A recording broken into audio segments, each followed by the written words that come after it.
As we sat at the reception desk during our wedding, I had come to seek compensation for the affair. Both Albert and I were genuinely dumbfounded, but what astonished me even more was the revelation that Albert had indeed cheated. I never thought I'd be caught, and he justified it in a way that hindered any meaningful conversation. Do you truly believe you have any allure as a woman? I married you because of your cooking skills and your body that seemed capable of bearing healthy children. Stop kidding around, he said. I had reached my limit and slapped Albert across the face. Until then, no matter how rude Albert was, I always managed to endure it with a smile and a joke. However, this time I couldn't let it pass. I swore to myself that I wouldn't be satisfied until I cornered him on the long-awaited morning of our wedding. In the dressing room, wrapped in a pure white dress, I secretly hoped Albert would tell me I looked beautiful. Albert had been spirited since the day before, genuinely looking forward to the wedding. I thought he would be pleased to see me looking different. Better than usual, in fact. In the mirror, I saw that both my parents and in-laws praised me. I'm a bit on the chubby side and usually dress plainly, but today I felt entitled to enjoy being the star of the show. Albert and I were from the same university. When I was a freshman, he was a senior. We met through the broadcasting club where he was the captain of the sports team and a well-known figure on campus.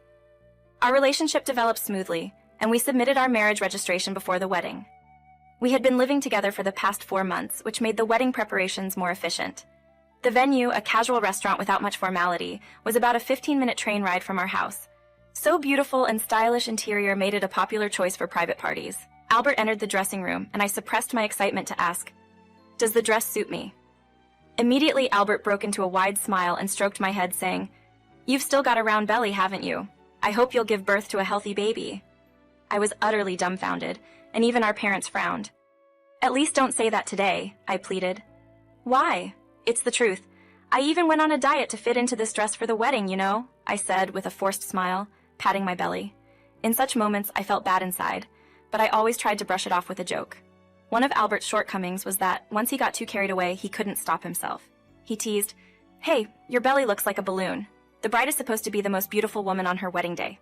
Stop it before you hurt Helen's feelings." Albert's mother intervened. "Albert, stop it. Even though you are younger, Helen is much more mature." I responded, "I don't mind, it's just his usual self," flashing a grin and layering on the sarcasm as thick as I could. The two of us quickly pulled ourselves together and took our seats at the reception desk. We had wanted a homey wedding and decided to greet the guests. On a personal note, both the bride and groom were sadly aware that most of my friends lived on a distant island where my parents' home is situated, making it impossible for them to attend. Conversely, Albert had a plethora of acquaintances in attendance, and we were okay with the imbalance. My parents and I had come to terms with it. I saw this as a golden opportunity to meet many of Albert's friends and was actually looking forward to the greetings. Albert introduced each guest to me one by one, and every single one of them seemed delighted to meet me, complimenting me with, "You look like a beautiful bride." One guest in particular stood out, a woman named Kathleen. She was an acquaintance from work, and as I understood, she seemed to be in her 50s. However, she exuded an actress-like aura, especially in her dress and her tall, slender figure. "Nice to meet you, Helen. I've always been under Albert's care," she greeted me. "Oh, is that so?" I was certainly overwhelmed by Kathleen's presence. "He's a looker, right? And she's got her stuff together at work. Quite a different story from someone else I know." She indeed had the aura of someone competent at her job. Her designer suit fitted her perfectly without being too flashy, and her makeup was flawless. Albert was looking at Kathleen with a kind of admiration in his eyes that he never showed to me. Kathleen was gracefully accepting his attention, and they exchanged words for quite a while. Right now I'm a full-time housewife, but originally I left my job because of Albert's wishes. He insisted that he wanted me to focus on our home. I had only been at my job for 3 years, just when things were starting to get interesting. I felt pressured to resign. When I think about the unfinished business at my old job, I still feel a tug at my heartstrings. Looking at Kathleen, who seemed so dazzling, made these feelings even stronger. This is wrong. Today is supposed to be about us. Our guests should leave having had a good time.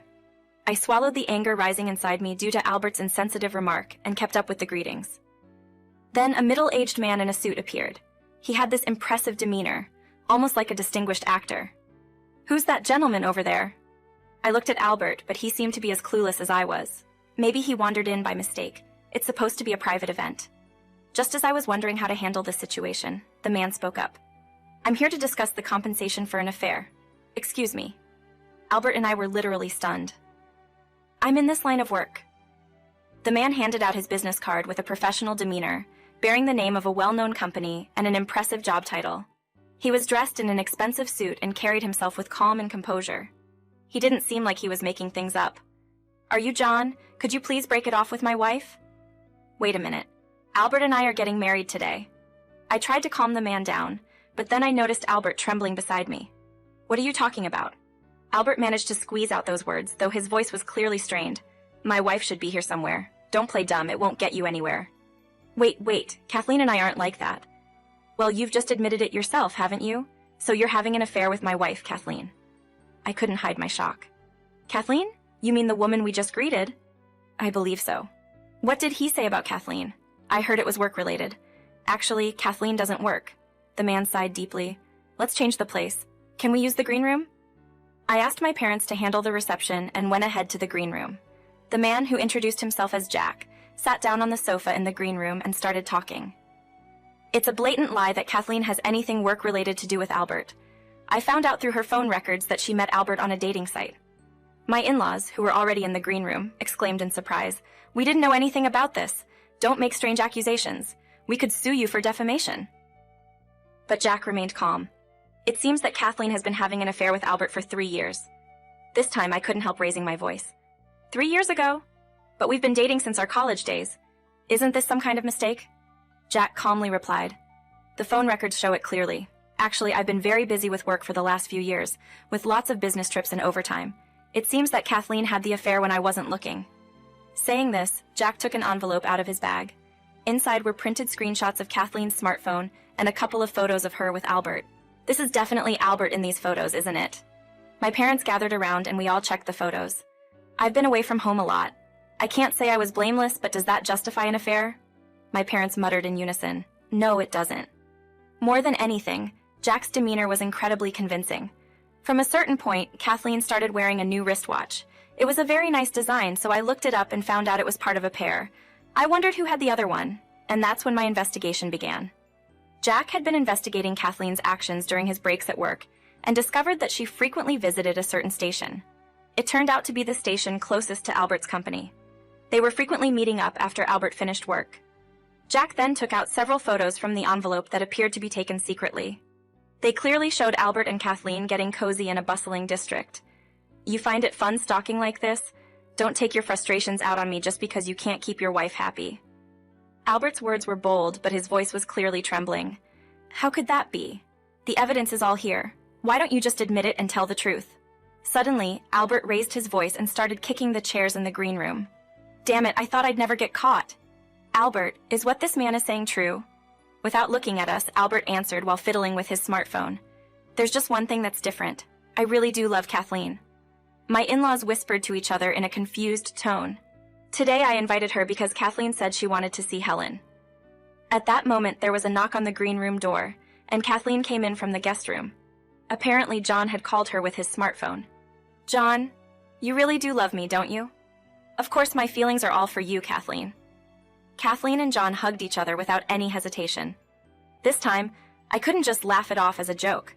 I carefully chose my words and asked John, "Is it true that you've been cheating since Kathleen got married?" "I reluctantly decided to marry you. We met a bit too late, didn't we? If I had met Albert sooner, I would have married him instead of ending up with such an uncool person." Jack straightened up from the sofa and said with a resolute attitude, "See, they're so selfish, aren't they? I'm thinking about divorcing my wife, but I'm definitely going to demand proper compensation for it." At the word alimony, John and Kathleen momentarily flinched. "John, did you know that Kathleen was married when you started dating her?" "Yeah, I found out a while after we met, but by then, we were already serious about each other." "So you were cheating on me too, weren't you?" Unexpectedly, Albert shook his head. "This isn't cheating because I have no feelings for you." "Then why were you dating me? You were just for housekeeping." "What does just for housekeeping mean?" According to John, Kathleen was his true love, but he needed someone to take care of the household and wanted children, so he decided to marry me. It seemed he also judged that it would be a good cover to get married around this time for the company and society. "Do you really think you're attractive as a woman? I married you because you could cook a little, and you seemed like you could bear strong children. I've had enough." I reached my limit and slapped John. It was the first time I had ever hit someone. My right hand was tingling, and at the same time I felt disgusted, as if I had touched something filthy. Immediately, Jack pulled out a wet wipe from his bag and handed it to me. Gratefully, I took it and wiped my hands thoroughly. Al, what the hell are you doing? You think you're in a position to defy me? Even my mother-in-law couldn't stay silent at his words. Have you always talked to Helen like that? No, Mom, I just lost my temper for a moment. Hey, Helen, I got scolded because of you. It's your fault. There's no way that's true. Is it really true that you've been cheating for the past 3 years, Albert? Albert snorted triumphantly. You can't trust what this guy says. Besides, the photos might be fake. But judging from your interactions, it seems like you two really are dating, aren't you? That doesn't prove anything. Do you have a video or something? I cut into the conversation with my usual surprised tone. Ah, I have it on video. Actually, I had secretly recorded today's situation in the dressing room with a hidden camera, planning to show it as a surprise later. I took out the camera from behind the flower arrangement in the room and checked the footage from the part where John called me fat to where Jack confronted him about the affair. Everything was recorded unexpectedly, turning into big news. But it should be sufficient evidence of the affair. Well done, Helen. And as for this guy, Helen, I am truly sorry. My in-laws both apologized to me together. You don't need to apologize. No, it's also our fault for spoiling Albert and letting him become like this. What can we do to make it up to you? John, you should apologize too. No way. I haven't done anything wrong. Loving someone is a good thing, right? That's what Mom taught me. That's not what I meant. Stop talking back and apologize to Helen right now. It's okay. The foolish one here is John. Kathleen, how about making a cheating confession in front of the camera? Say cheese. I grinned, directing the camera towards them. An unexpected facet of my personality surfacing. Hey, don't give me that look. Just play along and respond as you always do. This is my way of joking around and I can't ignore it. Should we call off the wedding then? You're the one who's going to feel embarrassed. Speechless, I realized the party's start time had passed, and our guests must be awaiting our entrance. No, I had to stick to my decision. Luckily, I had invited only a few close, trusted friends, so I could make amends later. The one truly deserving pity was John, meticulous about appearances, inviting bosses from work and mentors from college. Decided, I declared. All right, let's start the wedding ceremony. However, we're going to change the flow a bit. Seizing the microphone from the MC, I headed to the venue, John trailing behind, greeted by applause. Thank you all for gathering here today. Originally, we were to hold a wedding ceremony, but today's event has turned into an emergency press conference. The venue buzzed with whispers as I continued, articulating with broadcast-like precision. We have a guest, Kathleen, acquainted with John through work. In reality, I turned the microphone toward John, treating it like an interview. The crowd grew puzzled, urging John to speak. Fists trembling, John hesitated. Unable to stay silent, I took a different approach. This was meant to be a surprise, but please, take a look at the backstage hidden camera footage. The large screen displayed everything. The audience watched, discontent growing. What's going on? This is ridiculous, someone from the crowd exclaimed. Another questioned. You two are already living together, aren't you? The uproar intensified. We met in college, registered our marriage 4 months ago, and have been living together since. I thought I was marrying John out of love, but it seems I was utterly deceived. I adjusted my life for him, even quitting my job. What has my life been about? Asked what I wanted to do, I responded, to be honest, this is all sudden. I haven't had time to think it through, but I have my parents and trustworthy friends. I plan to figure things out together with them. The crowd bombarded me with questions. I decided to leave the stage to John. Placing the microphone down, I moved to the entrance, witnessing the unfolding scene. Left alone on the stage, Albert faced a growing storm of angry young men from the audience. I understand now. I was in a relationship with Kathleen. Helen just wasn't sufficient for me. At that moment, my mother-in-law took the microphone and addressed everyone. Ladies and gentlemen, I apologize for my foolish son. If it's not too much trouble, please feel free to give him a piece of your mind. At her signal, people swarmed the stage and surrounded Albert. I couldn't see him anymore, but I imagined he was getting what he deserved. Contemplating how expensive his rental suit was, given Albert's concern for appearances, I knew he would surely have to pay for it. Satisfied after witnessing the chorus of disapproval from the audience, I quickly changed out of my dress backstage and left the rest to my parents. I also asked them to ensure John couldn't escape from the venue. I wanted to go home immediately. Ever since we started living together, John had vehemently opposed me entering his room, even for cleaning or searching for something. I suspected there might be evidence of his infidelity in his room. I asked Jack to accompany me, and we left the venue heading for home. I was grateful that we had chosen a wedding venue close to our home. Soon we arrived at our house, and the search of John's room commenced. One discovery led to another. Pictures of Kathleen, matching accessories, A pair of watches with a warranty card and letters from Kathleen were all revealed. It even surfaced that he was traveling with Kathleen under the guise of business trips. Jack meticulously photographed each item, and I placed them in a cardboard box. It felt almost like a police house search. Once all the evidence was gathered, I video called my mother-in-law. "Hi, how's everything going over there?" She responded bravely, as if nothing was unusual. "The guests are getting heated and Albert is still being cornered by everyone." "That's good to hear. Can you put your phone near the microphone so that my voice can be heard in the venue?" She quickly understood and did as I asked. "Hello, can you hear me? I'm the bride who was supposed to be the star today." I could sense the murmuring in the venue quieting down. "I know some of you might be angry. I have an important announcement to make." The venue went silent. "I will be divorcing John. Unfortunately, today's wedding turned out to be a disaster. But feel free to eat and drink as much as you like and go home whenever you're ready. The cost will be fully charged to John." Wait, I wasn't informed about this." Jack, standing next to me, signaled for me to pass the phone to him. "While we're on the subject, I have an announcement too. I'm also divorcing Kathleen." The crowd murmured in surprise. "John, Kathleen is an expensive woman. She doesn't do any housework, shops every week, and is incompetent at work. But now both of you are free, so please live happily ever after." "What am I supposed to do now?" "You're free to do as you please. Good luck supporting Kathleen's lifestyle." "I can't afford to support Kathleen's lifestyle." Kathleen, who was nearby, cut in. "I'm not comfortable marrying John either." "Then you're all alone. Good riddance. Don't bother coming back home from today onwards." A round of applause erupted in the venue, with drunk guests expressing sentiments like, "Good for her," and others. Reluctantly, my mother-in-law agreed to let Albert stay at her house for a while. Warm messages like, "It must have been tough, but you did well, we support you," started arriving on my phone from close friends who were at the venue. Afterward, the guests reportedly indulged in a grand feast and drinks, and even made sure to take their wedding favors home with them before leaving. A few days after the tumultuous wedding, I returned to my condo after shopping, only to find Albert standing in front of my door, holding a disproportionately large bouquet. "I came to apologize, hoping you would forgive me. Can I come in?" "No, come on, don't be so stubborn. The wedding was just a moment of confusion, right?" For some reason, had a smug smile on his face as he tried to hand me the huge bouquet of roses. All women love flowers, right? Cheer up. However, with shopping bags in both hands, I couldn't possibly accept the flowers, not that I wanted to. "I'm sick of your assumptions and lack of consideration. Just go home." Albert slowly moved closer to me, and feeling threatened, I turned my back on him to call my mother-in-law.